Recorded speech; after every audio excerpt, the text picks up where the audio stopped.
Ho, ho, ho! Merry Christmas, Seahawks! I, for one, can't believe we've reached another Christmas already. Santa's been very busy building toys and checking his lists. By the way, some of these naughty names look very familiar, so y'all ought to make sure you're doing what you should be doing. But we have to go because I must rush back to the North Pole. Mrs. Claus said something about a runaway reindeer or something. So I'll turn you all over to our wonderful reporters of Seahawk Central Sports.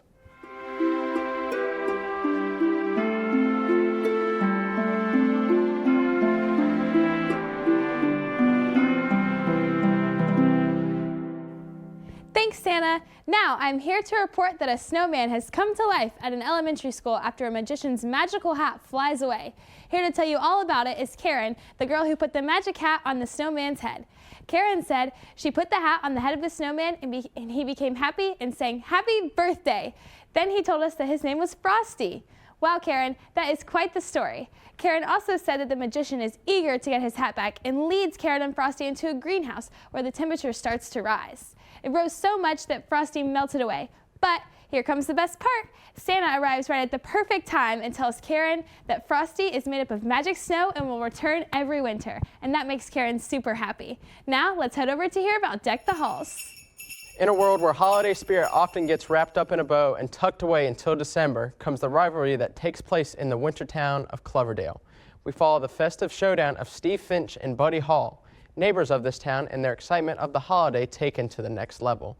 We witness the pursuit of festive and decorative lights that are wanted to be seen from space by the ambiguous Buddy Hall, as his neighbor Steve seeks to one-up the festivities with tricks and ideas of his own. Witness the lengths that these two neighbors go to claim their right as the most sought-out holiday family. From yards full of lights, live animals, fireworks, and the emplacement of community.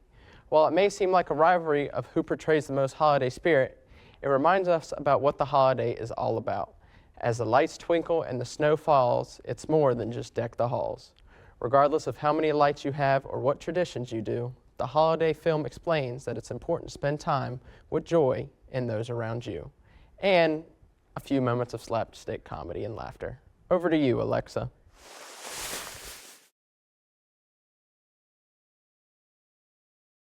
Sure thing. Merry Christmas, everybody.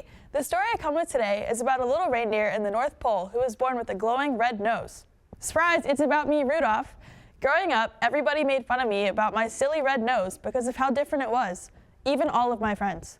But then last Christmas Eve, it was extremely foggy, and Santa came and asked me to help guide his sleigh to help see. Well, who's laughing now? Happily, I went on over and got to work with not only the Santa Claus, but the Dasher, the Dancer, the Prancer, the Vixen, the Comet, the Cupid, the Donner, and the Blitzen. They were so cool! I think it's safe to say I saved Christmas last year, and I'm so excited to save it this year too with the upcoming weather.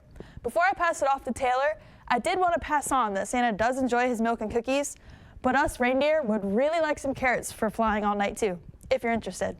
Alrighty, Taylor, let's hear what you've got for us. Thanks, Rudolph. A mysterious green creature who lives on top of Mount Crumpet has decided to steal Christmas decorations and presents from the Who's in Whoville, when all of a sudden he runs into a precious Sydney Lou Who. Sydney wants nothing more than to help the Grinch see the beauty of Christmas. She helps him see that Christmas is more than presents and money, and he sees all of the Who's singing together on Christmas Day despite his disruptions the day before. He then returns all the presents to the Who's and joins them for their Christmas feast. Ho, ho, ho. Thank you, Taylor. I'm glad that nasty old Grinch finally got his heart. Well, that's all for our Christmas special and for this semester.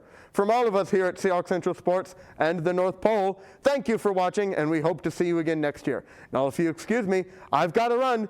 Merry Christmas to all, and to all a good night.